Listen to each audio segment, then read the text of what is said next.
Assalamualaikum warahmatullahi wabarakatuh. Nepangkeun nami abdi Nabila. Abdi siswi ti SMP IT Purnama kelas 7. Dina video ayeuna abdi bade macakeun dongeng anu judulna Sirem jeung Japati. Video ieu didamel kanggo ngalengkepan tugas Lese Sunda. Sirem jeung Japati. Dina hiji poe aya sirem rek nginum di sisi walungan keur ngarayap ka handap manehna ti Soledad. Pluk ragrag kana cai. Hadena cai palebah dinya mah rada ngeuyeumbe. Tapi kekeh bae ari ngoje ka sisi mah manehna teu bisaeun. Sirem gegeruan. Tulung, tulung.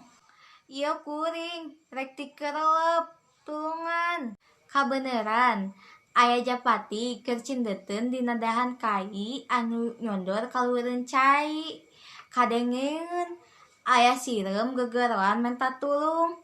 Barang ngareret ka handap, katenjoeun sirem keur kokosehan. Japati karunyaeun. Geleber hiber bari nyendak daun salambar. Song diasongkeun daun teh ka hareupeun sirem. Sirem tuluy muntang kana daun.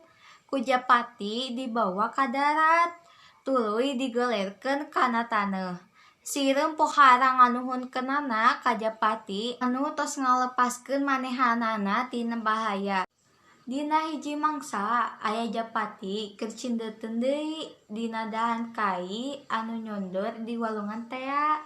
Sirem anu kumanehna ditulungan oge kabeneran aya di handapeun tangkal. Harita ti kajauhan aya Pandinggaran nyamperkeun lempangna keteuyepan. Teu talangke deui sirem buru-buru nyamperkeun Japati bari ngaharewos. Heh Japati, buru-buru gerah hiber. Aya Paninggaran keur ngintip. Paninggaran geus ngawengkang bedilna. Teu lila Japati buru-buru geleber hiber. Isukna Japati papanggih deui jeung sirem. Ceuk Japati, nuhun pisan sakadang sirem, kuring tos ditulungan ku anjeun lepas tina balai. Ceuk sirem teh, eta mah kapanan kawajiban urang sarerea. Nulungan batur anu rek menang cilaka, eta wajib. Komo ieu mah kuring hirup keneh lantaran geus ditulungan ku anjeun. Sakitu wae dongeng Sirem jeung Japati. Hapunten bilih aya kalepatan dina macakeunna. Wassalamualaikum warahmatullahi wabarakatuh.